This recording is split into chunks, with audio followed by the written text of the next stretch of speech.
안녕하세요. 772의 건축 이야기 77입니다.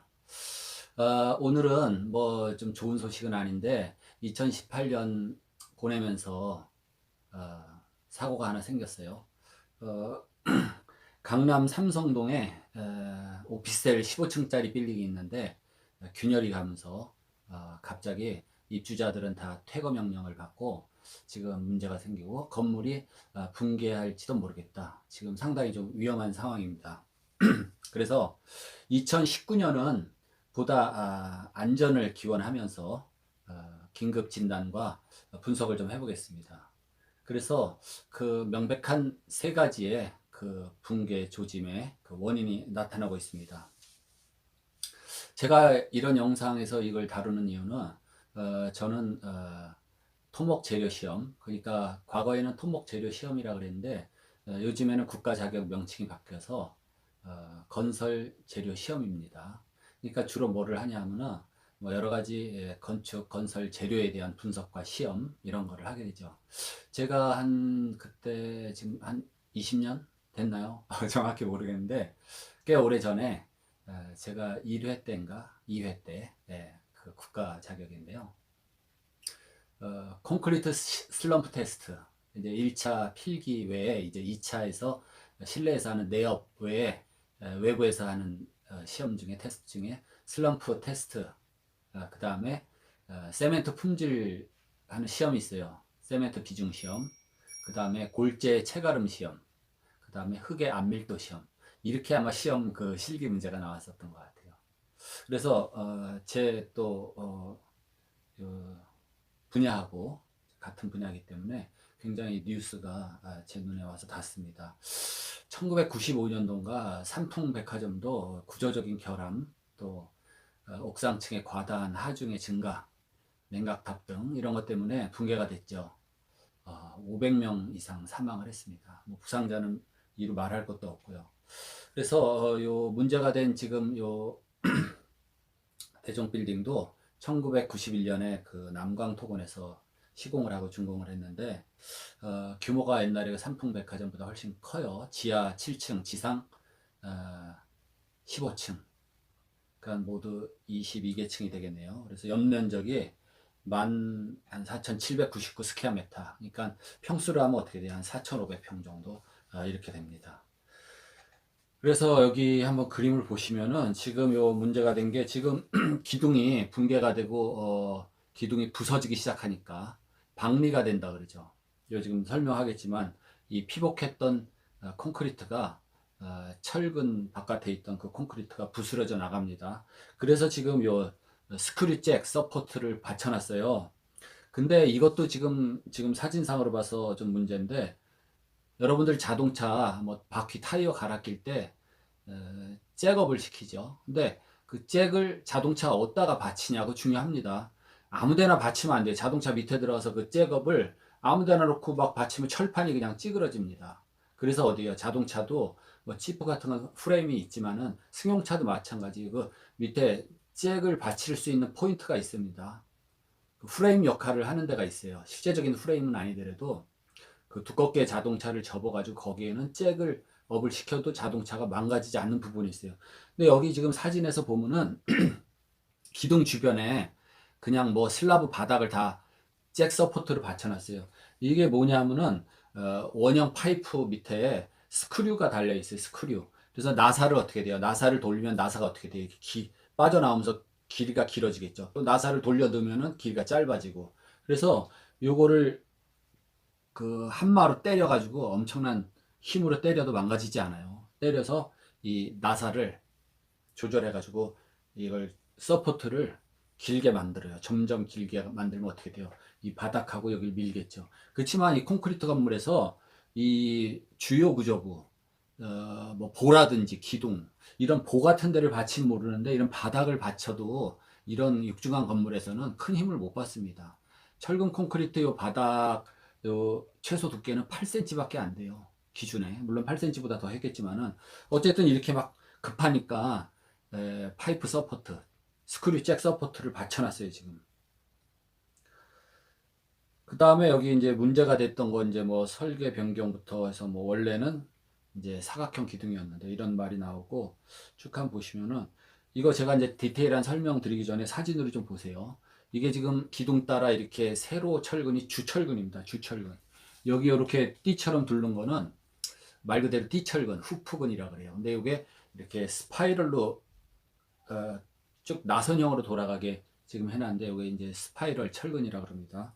그래서 지금 주철근을 둘러싸고 있는 콘크리트 겉에 그게 피복 두께인데 그게 다 부스러져 나갔어요. 왜 그렇게 됐겠어요? 딱 콘크리트하고 철근, 콘크리트는 철근하고 딱 붙어 있어야 돼요. 근데 왜 부스러져 나갔겠어요?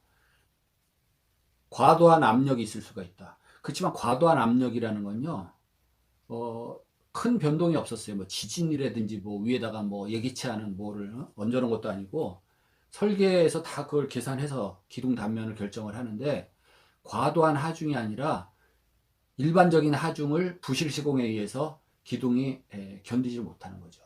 근데 왜 철근 겉에 붙어 있던 콘크리트가 다 떨어져 나갔냐? 이 원인에 대해서는 제가 분석한 거를 좀 이따 말씀을 드릴게요. 자, 지금 철근 겉에 붙어 있는 피복한 콘크리트, 피복 두께라는 게 있어요. 그거 다 떨어져 나갔습니다, 지금. 이 단면에서 보시면 거푸집을 예를 들어서 뭐 플라스틱 재질의 이런 원통형이 파이프 형식의 그걸 쓴 것 같아요. 직경 90cm라 그랬는데 그 파이프 직경이 내경이 90cm면 기둥이 90cm로 나오겠죠. 근데 여기 겉에 떨어져 나간 거 보면 이 철근에서부터 둘러싸고 있는 기둥 겉면까지 해서 철근까지의 요거를 피복 두께라 그러는데 상당히 두꺼워요. 그 방송에 보면은 16cm 정도 두께가 나간다. 근데 왜 이게 두꺼우면 안 좋은지는 제가 조금 이따 설명드리겠습니다. 자, 지금 다 떨어져 나갔습니다. 피복이. 그 다음에 밑에는 이 콘크리트가 아직 뜯겨져 나가질 않았어요. 이게 이제 콘크리트를 부으면서 철근이 촘촘하게 들어가게 됐는데 이 철근 틈 사이로 빠져나올 수 있는 게 뭡니까? 자갈은 못 빠져나와요. 왜냐하면 철근 간격이 너무 좁기 때문에 이거 굉장한 치명타입니다. 이게 부실 시공이에요. 철근 배근을 잘못한 거죠. 그래서 여기서 국물이 빠져나온 건 뭐예요? 철근 사이로 빠져나올 수 있는 잔자갈, 모래, 시멘트, 죽 이런 것들은 이렇게 빠져나왔겠죠. 그래서 이게 지금 2018년 12월 12일자 24시를 기해서 시설물 사용 금지를 명했습니다. 강남구에서 그랬죠.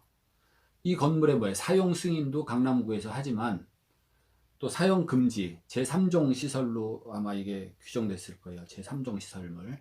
이렇게 규정이 되면은 관할 구에서 건물 사용 금지도 할 수 있고 그다음에 입주자 또 퇴거도 명할 수 있습니다.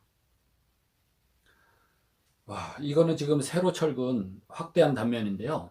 그림을 보시면은 지금 철근 직경은 굉장히 굵어요. 뭐 25mm가 됐든지 22mm인지 이거 정확히 모르겠지만은 이렇게 다 막 이음을 세로 철근 그러니까 기둥의 주근을 잇는 것도 한 군데서 다 이으면 안 돼요. 그 이유는 한 군데서 다 이으면 뭐예요? 철근이 예를 들어서 여기에 10가닥이 있다. 10가닥을 배근해야 되는데 그거를 겹친 이음으로 이렇게 잇게 되면은 10가닥이 어떻게 돼요? 다 겹쳤으니까 그 부분은 어떻게 돼요? 20가닥이 되죠. 꽉 찼어요, 지금 철근으로.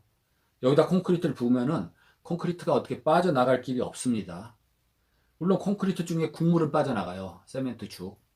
그러니까 재료가 분리가 되는 거죠.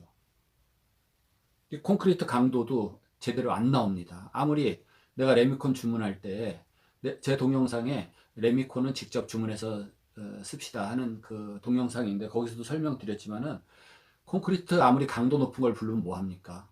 이렇게 물을 많이 타고 그러니까 빈틈이 생기지 않게 곰보가 안 지게 하기 위해서 물을 많이 타가지고 막 들이부으면은 또 철근 간격도 없고 그럼 자유롭게 자갈이고 뭐고 움직이지를 못해요. 그러니까 재료가 분리가 되고 콘크리트 강도가 떨어지고 부실해집니다.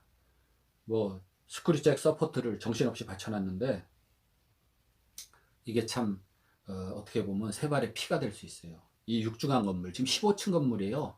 여기가 2층인데 자기 위로 뭐예요? 13개 층이 더 있습니다. 그 건물의 자체 하중, 뭐 적재 하중 하면 어마어마하죠. 뭐 이게 지금 원형 기둥 직경이 90cm래지만 요 지금 요거는 한 50cm, 60cm 철근이 요 차지하는 포지션 요거는 요렇게 작아졌어요. 굉장히 그 배근이 불리한 겁니다. 이 사진에서도 보시면은 왜 전부 바깥에 떨어져 나갔겠어요? 재료 분리가 돼서 그렇습니다. 재료 분리가 됐어요. 철근으로 꽉 찼어요. 근데 제가 하나 유추해 보면은 이 철근을 절대로 뭐 요 도면대로 넣은 것도 아니지만은 배근을 한 것도 아니지만은 이 철근 하도급 받은 철근 공사업자가 철근에 대한 기성, 그러니까 일한 만큼 돈 받는 거를 우리가 기성고라 그러는데 철근의 톤수 소모에 비례해서 작업 기성고, 그러니까 일에 대한 대가를 받아가지 않았나. 그래서 철근을 그냥 막 무지막지하게 그냥 막 넣은 게 아닌가 싶어요. 철근으로 꽉 찼어요, 지금. 예. 이거 보세요. 어디 철근 뭐 여기 사이에 간격이 있어요? 간격이 없죠. 자갈은 뭐 못 빠져나와요. 움직이지를 못합니다. 이쪽에 보면 이 피복 두께 보이죠? 이 상식 밖으로 해놨어요. 지금 철근 배근이 정말 엉망으로 잘 못된 겁니다. 예. 자, 이 부분이 제가 우려했던 부분인데 뭐냐면은 설계가 원래 사각형 기둥에서 원형 기둥으로 바꿨어요. 그럼 원형 기둥이 올라가면 누구랑 만나냐면 보하고 만납니다. 보. 근데 보는 원형으로 절대 안 해요. 보는 사각형이에요. 근데 원형 단면과 사각형이 만나서 철근 배근 문제며 거푸집 만드는 것도 여러 가지로 불리합니다. 그렇다 보니까 이런 어떤 조인트 부분에서는 이렇게 콘크리트가 채워지지도 않았어요. 예. 콘크리트를 갖다 들이부어야 되는데 일하기 쉽게 하기 위해서 우리가 시공 연도라 그러는데 그 슬럼프 값을 우리가 얘기를 하거든요. 슬럼프 값이 큰 거, 그러니까 30cm에서 쭉 무너져 내려서 묽은 콘크리트는 어떻게 돼요? 벽이라든지 좁은 기둥, 벽 이런 데다가 부어서 일하기가 조금 용이하죠. 그 다음에 이 바닥이라든지 이 수평으로 콘크리트를 타설할 때는 되도록이면 슬럼프 값이 작은 거, 된 거를 사용합니다. 그 이유는 뭐예요? 이게 될수록 강도가 좋게 나와요. 물을 많이 탄다든지 유동성을 좋게 하기 위해서 다른 거를 섞으면은 유동성은 좋아지지만은 일하기는 좋아지지만 강도는 불리해집니다. 가장 쉽게 봅니까? 물을 타면은 죽사발이 돼가지고 굉장히 들이부으면 그냥 끝나는 거죠. 근데 그렇게 되면 강도가 굉장히 떨어질 수가 있고 더군다나 이렇게 철근 간격이 틈이 없어가 철근 사이사이가 그냥 틈이 없어서 거기다 갖다 들이부으면 어떻게 돼? 국물만 빠져나가고 건더기 자갈은 걸리는 겁니다. 다 걸려서 부슬부슬. 그러니까 골재 그러니까 자갈과 모래 그거를 붙여주는 게 뭐예요? 자갈이 이렇게 붙어 있어요. 자갈하고 모래랑 이렇게 다 한 붙어 있나요? 안 붙어 있죠. 그걸 붙여주는 본드 접착제가 세멘트 죽이에요. 근데 세멘트 죽이 다 빠져나가 버리면은 국물로 남는 건 뭐예요? 자갈덩어리, 모래가루. 이게 붙질 않죠. 세멘트 죽, 본드 역할을 하는 세멘트 죽이 붙지를 않는 겁니다. 자, 처음 그림에서 보셨듯이 이 사각형 단면으로 설계됐어요. 사각형 뭐예요? 90cm에 90cm. 그런 정사각형 단면의 기둥이었는데 요거를 직경 90cm의 원형 단면으로 바꿨다. 그러면 이 같은 사각형이나 원형 단면 안에 철근의 양이 같다고 가정을 하고 요 그냥 콘크리트 단면으로만 계산을 해보면은 얼마요? 사각형 90cm 사각형 90cm 정사각형 단면은 8100 스퀘어 센치죠. 그러면 우리가 이 빌딩이 한 뭐 지상 15층이나 되니까 강도가 좀 센 걸로 하자. 콘크리트 강도 스퀘어 센치당 240kg짜리를 가정을 했을 때 그 단면적이 얼마예요? 8100 스퀘어 센치죠. 곱하기 2400kg을 하니까 이걸 톤수로 환산해 보면은 킬로그램은 뭐예요?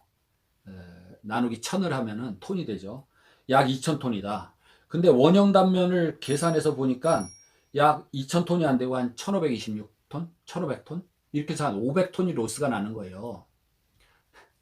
원 단면적 계산하실 줄 알죠? 지름이 90cm니까 45cm가 반지름이죠.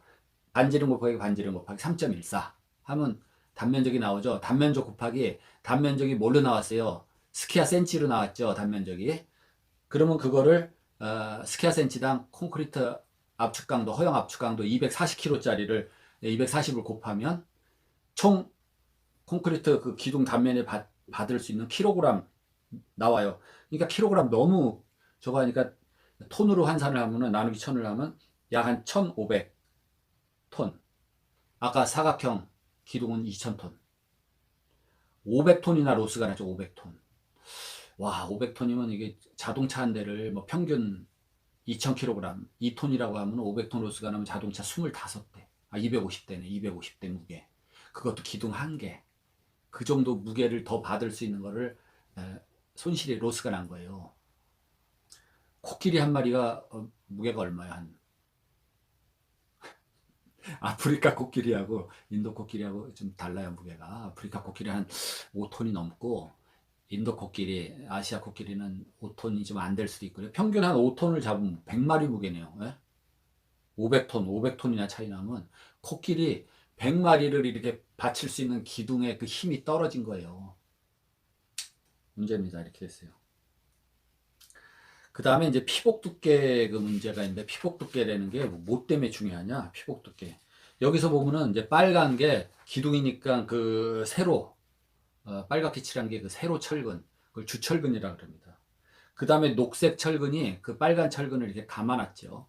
그거를 띠철근이라고 그러는데, 이 죽은 세로 철근은 어떤 힘을 받아요? 압축의 힘을 받습니다. 압축의 힘. 압축의 힘. 그래서 이 길다란 가늘고 긴 것들이 이런 힘, 인장력을 받을 때는 상관없어요. 길어도, 끈처럼 길어도 끊어지지만 않으면 되는 거예요, 인장력. 근데 얘가 어떤 이런 압축력을 받을 때, 압축력을 받을 때 얘가 이렇게 휘어지는 게 있어요. 예를 들어서 이게 세로 철근이다 했을 때, 이렇게 압축을 받을 때 옆으로 이렇게 휘어지는 거. 이걸 버클링이라고 그럽니다. 버클링, 좌굴. 그러니까 좌굴되는 걸 막기 위해서 그 철근에 이 띠처럼 감아주는 철근을 띠철근이라고 그러는데, 문제가 된 그 지금 빌딩에서는 그 띠철근이 나선형으로 이렇게 감아줬어요. 스파이럴 철근인데, 어쨌든 이 주근, 빨강색이죠. 주근의 이 좌굴, 가늘고 긴 거를 누르면 어떻게 돼요? 휘청 꺾어지는 거, 그거를 막기 위한 겁니다.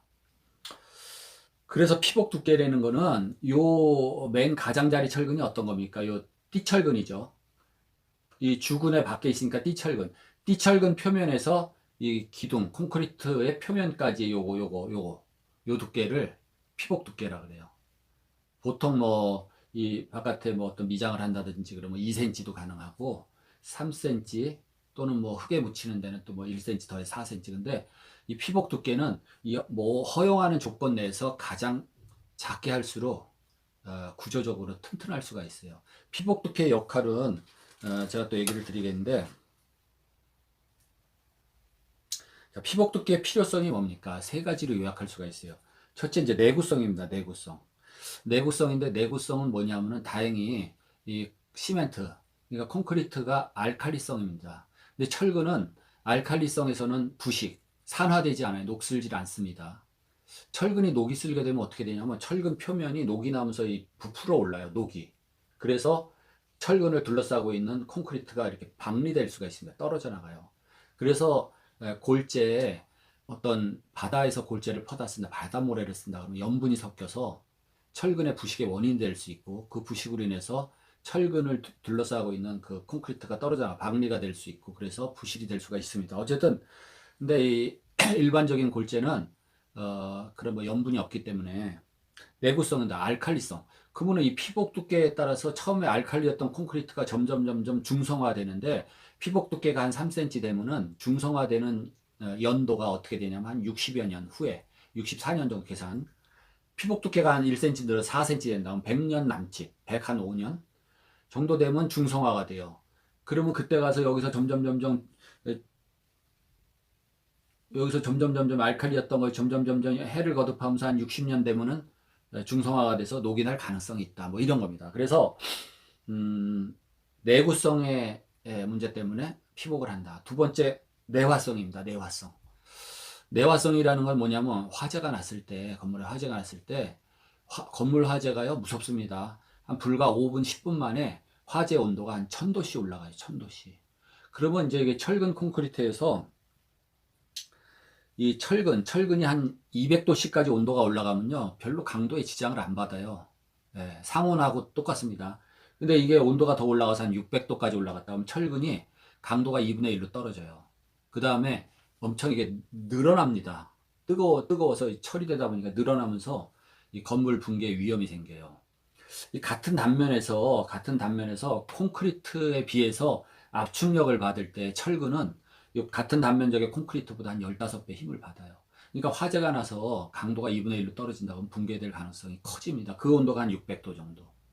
그랬을 때 요 피복을 해 놓으면은 요 피복 두께가 있으면 이게 금방 600도로 떨어질 온도가 올라갈 것을, 그쵸? 이게 없으면은 아까 그 붕괴된 모습 봤죠? 그 철근이 다 드러난 형상. 그런 형상으로 돼 있으면은 화재가 나면 철근이 바로 온도가 뭐 600도, 1000도 금방 올라갑니다. 근데 이 피복 두께가 있기 때문에 화재 시 뭐예요? 한 1시간, 2시간 정도 이 강도가 2분의 1로 떨어지는 걸 막을 수가 있어요. 1시간 정도면 뭐 요즘에 소방차 금방 옵니다. 그러면 화재 진압할 수 있어요. 그 다음에 이 콘크리트는 어떻게 되냐? 콘크리트는 한 100도씨 되면은 콘크리트 안에는 수분이 있는데 어느 정도 있냐면은 그 콘크리트 안에 세멘트 중량의 약 한 10%, 20%, 20% 정도 수분을 함유를 하고 있어요, 기본적으로. 100도씨 되면 그게 다 날아가고 한 250도씨 정도 되면은 요 결합수라는 말을 쓰는데 결합수가 있습니다. 결합수는 뭐냐면 세멘트하고 이 수분, 물이 화학적으로 이렇게 딱 결합을 해서 강도를 유지하는 데 나타내는 그런 필요한 물이 있어요. 그 결합수가 이제 빠져나가 버립니다. 그 다음에 한 500도 정도 올라가면은 콘크리트의 주성분인 뭐예요? 수산화칼슘. 그게 급격히 강도가 떨어지면서 문제가 생겨요. 그 다음에 피복의 요 두께가 뭐냐면은 이 부착력에 대한 얘기인데요. 부착력은 뭐 부착력이냐? 철근이 있으면 철근이 콘크리트 속에서 꽉 붙어 있는 이 힘, 이게 부착력입니다. 자, 이 그림을 보시면 요거 이제 수평부재 보를 그려놨는데요. 이 보가 이렇게 생긴 거를 우리가 단순보라 그럽니다. 실제로 철근 콘크리트에서는 단순보가 아니라 연속 지지보라 그래가지고 이렇게 보가 쭉 진행되면서 중간중간에 기둥도 있고 또 끝에 가서 벽이나 기둥으로 맞물려 있고 그래요. 그래서 이렇게 단순한 형태는 아니고 이거는 뭐예요? 그냥 간단한 무슨 콘크리트 교량 같은 거 다리. 근데 여기서 중간에서 어떤 무게가 눌렸을 때 저렇게 휘어쳐지면서 뭐예요? 이 밑부분은 늘어나려고 그러는 거고, 요거 중립축이라 그래요. 녹색 그림을. 여기는 아무런 이제 뭐 늘어나거나 줄어들거나 하는 힘을 안 받는 부분인데, 이 부분을 중립축이라 그래요. 중립축을 중심으로 멀어질수록 여기는 찢어질라 그러죠. 늘어나려고 그러고, 여기는 뭐야? 압축을 받아, 이렇게 눌리면서 여기는 압축을 받는데, 콘크리트는 자, 나는 압축에는 자신이 있다. 압축. 그러면 중립축을 중심으로 이쪽으로 갈수록 압축이 굉장히 세집니다. 이 삼각형의 이 힘하고 이 삼각형 면적하고 요 빨간 건 뭡니까? 인장측이죠. 이쪽이 늘어나니까 철근이 다 담당을 해요. 그래서 얘하고 이렇게 어떤 평형을 이루었다 했을 때 요거를 우리가 평형철근 비율, 평형철근비라고 그러는데 어쨌든 이렇게 과다하게 눌렀을 때 이게 세 가지 원인으로 파괴가 됩니다. 첫째, 철근은 끄떡 없어요. 여기서 꼼짝하고 딱 붙어서 끊어지지도 않고 버티고 있는데 이쪽에 압력이 너무 세져 콘크리트가 견디지 못해서 퍽 터져 나갈 수가 있습니다. 이거는 폭발적인 파괴가 돼요. 일순간에 파괴가 됩니다. 갑자기 팍 폭삭 무너지는 거예요. 그 다음에 여기서 압력은 굉장히 많이 버티는데 두 가지. 그 다음에 철근이 끊어지던지 아니면 철근이 이게 빠져버려요. 이렇게 미끄러져서 이렇게. 예? 빠질 수가 있겠죠. 그래서 철근 표면은 어떻게 해요? 리브가 있죠. 리브. 우둘두둘하게 마디가 있어요. 그 뭐 부착력의 증가를 위해서 철근에 이렇게 마디를 둔 겁니다. 마디. 요거는 뭐냐면 철근의 이음인데 철근 이음은 이렇게 겹친 이음이 있고 이건 콘크리트의 부착력에 의한 이음이고 그 다음에 용접 이음이 있어요. 용접도 뭐예요? 이렇게 맞댄 용접 이음도 있고 겹친 이음도 있고 겹친 용접 그 다음에 뭐 특수 용접, 테르밋 용접 뭐 이런 것들이 있는데 어쨌든 그 잘 현장에서 안 쓰고 이렇게 겹친 이음으로 써요. 근데 이 철근이 인장력을 받는다. 인장력. 이런 철근이라면 인장을 감당하는 철근이다. 그러면 철근 직경의 몇 배? 40배를 겹쳐줘요. 겹친 다음에 어떻게 그냥 놔두면 이렇게 벌어지잖아요. 그래서 결속선이라고 가느다란 철선이 있어요. 철사로 묶어줍니다. 결속선이라고 그러는데. 근데 이게 기둥처럼 이렇게 압축을 받는데 철근을 하다 보니까 모자라고 하면 이어야 되죠. 요건 철근 직경의 25배 이상 겹쳐주면 된다. 예를 들어 철근 직경이 1cm예요. 그럼 인장을 받는다면 40cm. 겹쳐주면 되고, 압축을 받는다. 기둥처럼 보면 25cm, 25배 겹쳐주면 되는 겁니다. 그래서 이 피복 두께가 갖는 역할, 의미가 뭐냐? 첫째, 내구성, 그죠? 알칼리가 중성화 바뀌는 그 계산에서 내구성 확보를 위해서. 두 번째는 내화성. 자, 온도가 올라가는 걸 좀 지연할, 철근의 강도가 2분의 1로 떨어지는 시간을 좀 지연하자. 그래서 피복 두께가 필요하고. 세 번째는 부착력 확보를 위해서 피복 두께가 필요해요. 이 피복 두께가 없으면 어떻게 돼요? 이 철근을 이 거푸집에 그냥 딱 붙여가지고 콘크리트를 쳤다. 이게 거푸집이라는 게 이 일본말로 가다 아닙니까? 가다, 틀. 이게 이렇게 동그란 파이프 형상. 여기다 콘크리트를 다 부어놓고 굳으면 어떻게 돼요? 이런 모양 그대로 나오죠. 이게 거푸집입니다. 근데 철근을 여기다 그냥 이렇게 딱 거푸집에다 붙여서 이렇게 붙여서 다 배근을 했어요. 그러면 이 거푸집을 떼어내고 나면은 원통형 콘크리트 기둥에 이 철근이 다 보이겠죠? 이 보여요. 그러면 어떻게 돼요? 부착력도 떨어진다. 부착력. 이렇게 어느 정도 이렇게 잡고 있어야 이게 부착력이 있는 거죠. 요렇게만 잡고 있으면, 요렇게만 잡고 있으면 이쪽에 부착력이 없죠. 그래서 부착력이 떨어진다. 또 철근이 이렇게 콘크리트 밖에 드러나 있으면 내구성도 떨어진다. 금방 녹이 슬고 산화되겠죠. 그 다음에 내화성도 떨어진다. 금방 온도가 올라간단 말이에요. 그래서 그 세 가지 이유, 내구성, 내화성, 부착력 확보를 위해서 일정 피복 두께를 한다 이겁니다. 근데 문제가, 가장 중요한 문제가 이 피복 두께를 과다하게 하면 안 돼요. 과다하게.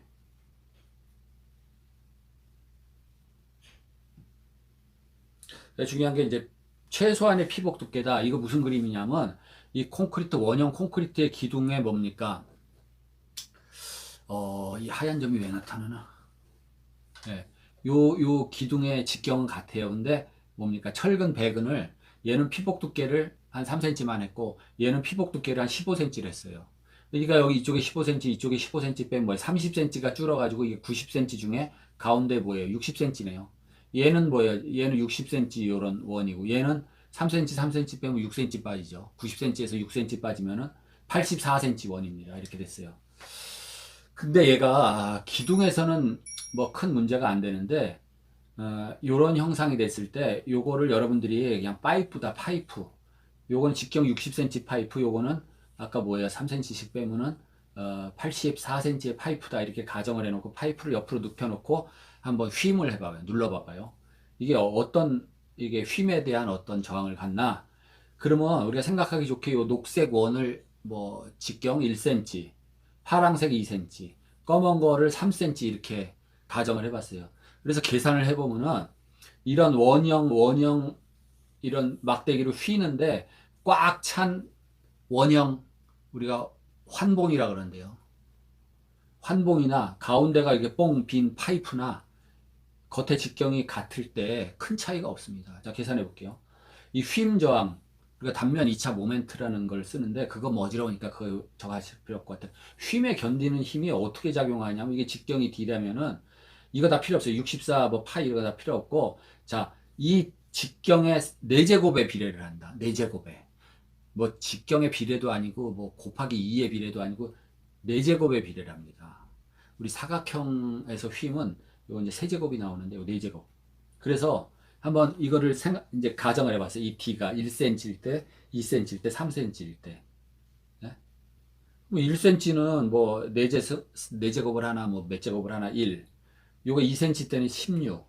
3cm 때는 81이 나와요. 다 더하면 98이에요. 이 휨에 저항하는 힘이 98인데, 그러면 뭐예요? 이 전체가 꽉 찼을 때는 98의 휨에 대한 저항을 해요. 근데 이거 파이프처럼 가운데가 뻥 뚫어졌어요.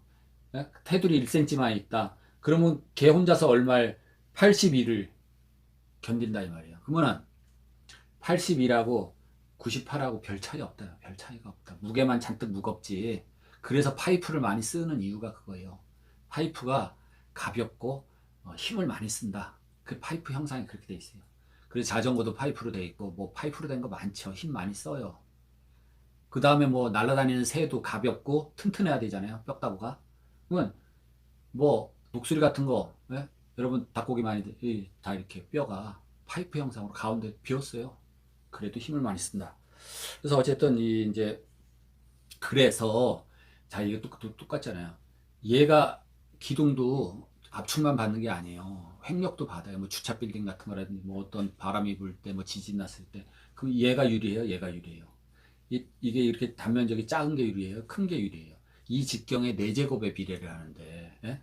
지금 문제가 된 건물이 이 형상으로 된 거예요. 그러다 보니까 또 큰 문제가 뭐냐면 철근 간격 얘기하겠지만 이 철근 간격 여기다 이렇게 5개를 넣었잖아요. 이게 이렇게 예? 널널한 데다 5개 넣는 거하고 이렇게 좁아 터진 데다 5개 이런 걸 넣으니까 여기가 이제 꽉 막히는 거예요. 철근에 의해서. 네? 이게 줄어들면서 피복 두께가 두꺼워지면서 가운데가 좁아지면서 같은 양의 철근을 집어넣는데 꽉 차요, 철근이. 그것 문제가 되는 겁니다.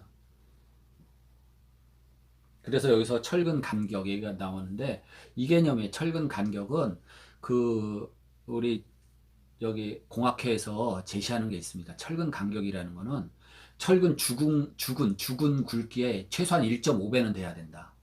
예? 그 다음에 아니면 그것도 아니면 건축에서는 그냥 2.5cm를 간격을 벌려라. 철근 간격이라는 게 요겁니다. 요거. 요 철근과 요 철근 사이의 요 간격, 요거. 중요한 거예요. 그거를 최소한 확보하라고 이렇게 학회에서 권장하는 게 있어요. 뭐예요? 이 철근 직경의 1.5배 또는 무조건 2.5cm 또는 뭡니까? 여기 자갈이 있으면 자갈 굵은 골재 치수의 1.25배는 떼어야 된다. 이거예요. 이걸 만족시켜야 됩니다. 근데 아까 사진 그림에서 보셨지만은 이 간격이 있어요? 이 철근 이 간격이 있습니까? 없죠. 다닥다닥 붙었어요. 거기다 또 한 군데서 다 철근에 이음을 하니까 겹친 이음. 여기에 또 철근 또 한 개씩 이렇게 들어가죠? 겹쳤으니까 다 이렇게 백은 이게 맞댄 용접을 하면 모를까 그렇게 안 했잖아요. 이렇게 겹쳐놨으니까. 겹친 부분에서는 철근이 몇 개, 하나, 둘, 세 개가 아니라 한 군데서 다 겹쳐 이었으면 6개가 돼, 6개. 그럼 이 간격이 또 없어지는 거예요. 그런 형상이 돼서 재료 분류가 일어나고, 예? 그 세멘트 국물, 세멘트 죽, 세멘트 페이스트 다 빠져나가고 강도가 떨어지는 겁니다. 그래서 자, 아까 그 사진에 나온 그림이 이런 겁니다. 이렇게 해서 여기 파이프, 플라스틱 파이프 거푸집을 대고 여기다 철근을 이렇게 하고 나선 후프근 그걸 조립을 하고 콘크리트를 부어 넣었어요. 그럼 일로 다 들어가 가지고 자갈은 다 걸리고 일로 국물 빠져나가고 물론 여기가 원체 뭐 16cm라 되니까 여기도 콘크리트 부어 넣을 수 있죠. 여기도 부어 넣지만은 이 철근이 그물 역할을 하면 안 된다 이겁니다. 예? 원활하게 자갈이랑 다 빠져나가야지 물고기 그물에 걸리듯이 조금 굵은 애들은 다 걸리고 예? 이 세멘트 국물하고 물하고 세멘트하고 모래 같은 거 다 빠져나가고 자갈만 남아서 속이 안 차 있고 그러면 결국에는 콘크리트도 부실해지는 겁니다. 그래서 전체적으로 이제 원인을 보면요. 첫째는 설계 변경을 했다. 설계 변경을 했어요. 그러니까 단면이 축소가 됐어요, 벌써. 그래가지고 기둥 한 개당 500톤의 로스가 났어요. 코끼리 100마리 무게입니다. 예, 자동차 250대 무게. 예?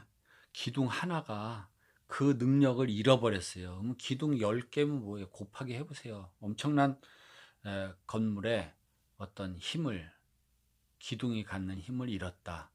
그나마 그거라도 정밀 시공을 하고 부실 시공을 안 했으면은 힘을 엄청 받아요. 기둥 한 개당 1,500톤이라는 거는 엄청나게 받는 거거든요. 이 건물 무게 계산하는 거 그냥 산수예요, 산수. 곱하기 플러스 더하기만 하면 다 나와요. 어떻게 하면 나와요? 자, 철근 콘크리트 건물이죠. 그러면 콘크리트 어떻게 돼요? 입방 메터당 몇 톤이냐? 뭐 2.3톤. 철근 무게는 얼마냐? 그 철근 비중이 있으니까 곱하기 철근량 해가지고 철근 메타당 무게 다 또 표를 보면 나와요. 그럼 콘크리트 무게, 철근 무게 더하면 골조 무게 나오죠. 그 다음에 거기에 뭡니까? 내장재 들어가는 거, 뭐 기타 등등 뭐 해가지고 무게 들어가고, 그 다음에 적재하중 뭡니까? 그 안에 책상, 걸상, 뭐 집기 같은 거, 이동하중 사람들 숫자 세가지고 그거에 그거 다 더하면 되는데 이 설계사원은 충분한 이 기둥 단면과 그게 제가 보기엔 돼요. 근데 이게 부실 시공으로 인해서 지금 기둥 하나가 맛이 가니까 어떻게 돼요? 연쇄적인 붕괴다. 그게 일어날 가능성이 있습니다. 그래서 이 문제가 된 기둥도 중앙에 있잖아요. 중앙이 힘을 제일 많이 받아요.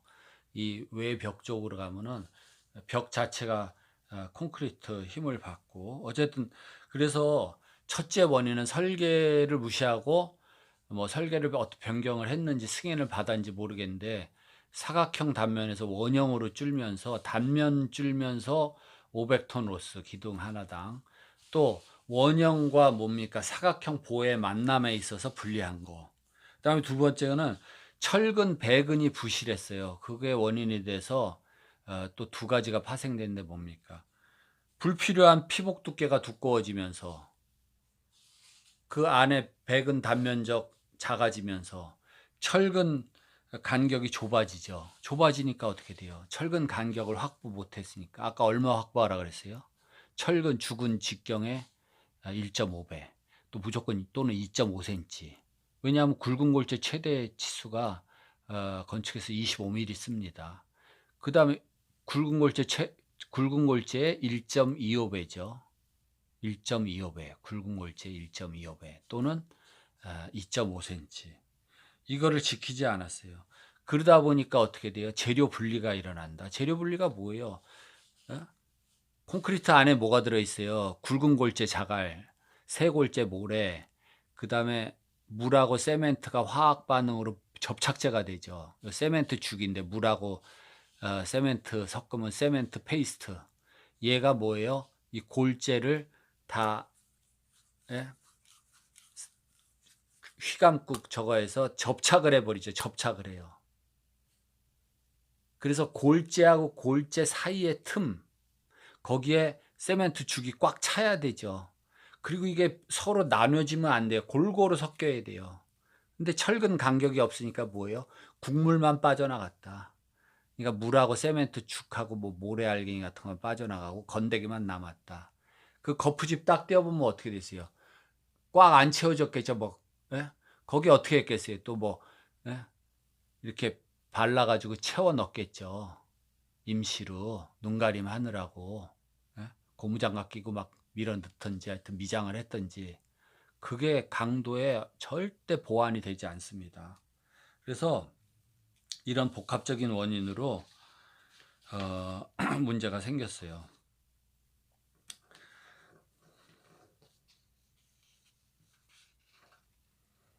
이거 보세요. 다 아마 전체적으로 철근이 그냥 드러났죠.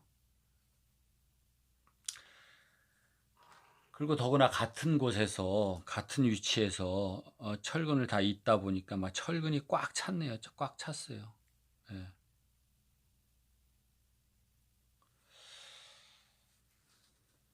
하여튼 뭐 이런 일이 생기지 말아야 되는데 예, 부실하게 되고 또 콘크리트가 부실하니까 뭡니까? 이 주철근 길 따라고 가는 다른 주철근이 뭡니까? 이 좌굴되는 거, 이 버클링 되는 것도 막아주지 못하고 그래서 총체적으로 부실이 된 것 같아요. 어쨌든 이런 부실 시공, 특히 철근, 배근 굉장히 중요해요. 배근 그 철근 위치가 굉장히 중요합니다. 그래서 이 철근, 배근의 부실로 인해서 콘크리트 타설이 잘 안 되고 그러니까 잘 안 되니까 막 물을 타서 질축하게 만들어 들이부니까 국물 다 빠져나가고 예? 재료 분리가 되고 뭐 이런 총체적인 걸로 해서 오늘날 수년이 지나서 이 91년도에 완공된 건가 한 건물인데 이제 문제가 터졌어요. 그래서 이 추운 날씨에 원만한 하여튼 수습이 되기를 바랍니다. 그래서 인간이 하다 보니까 어떤 거는 부실하게도 되고 또 어떤 거는 충실하게도 돼요. 그렇지만 이왕 이렇게 벌어진 거 잘 해결됐으면 좋겠어요.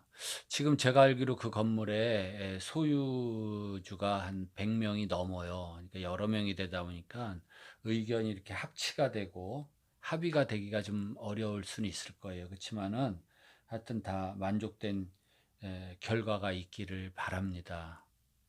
그래서 갑자기 강남구에서 그것도 번듯한 빌딩이 이렇게 그 테헤란로 거기가 참 IT의 원산 테헤란로에서 이런 일이 발생했는데 잘 해결되고 조치가 되기를 바라겠습니다.